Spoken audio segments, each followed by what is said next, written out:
नमस्कार, श्री स्वामी समर्थ. आज आहे संकष्ट चतुर्थी आणि मी बनवली आहे खिचडी. हे पहा, खिचडी बनवली. खिचडी आणि दही मी सर्व करून घेतले. पण मी आता तुम्हाला दाखवणार आहे खिचडीची रेसिपी. चला मग, साबुदाणा भिजून घेतला आहे, शेंगदाणे थोडे फ्राय केले, बटाटे घेतले. बटाट्याला आता छानपैकी कट करून घेऊया आणि शेंगदाण्याला चांगलं फ्राय करून घेऊया.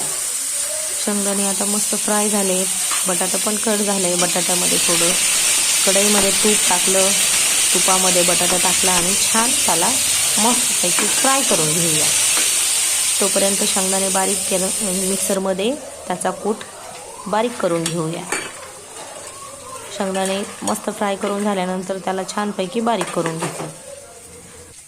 मस्त बारीक झाले. त्यामध्ये थोड्या आता हिरव्या मिरच्या टाकूया. हिरव्या मिरच्या टाकल्यानंतर त्याला पण थोडंसं फिरून घ्यायचं, म्हणजे थोड्या बारीक झाल्या म्हणजे त्याला अजून टेस्ट येते खिचडीला.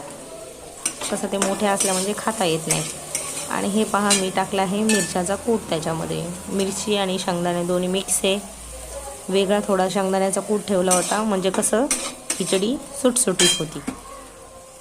नाही तर मग मिरच्या आणि कूट एकत्र काढलं ना तर ते चिटकतं एक दुसऱ्याला. त्यामुळं कमी कुटामध्ये मिरच्या काढल्या होत्या आणि त्याला आता मस्त थोडंसं फ्राय करून घ्यायचं.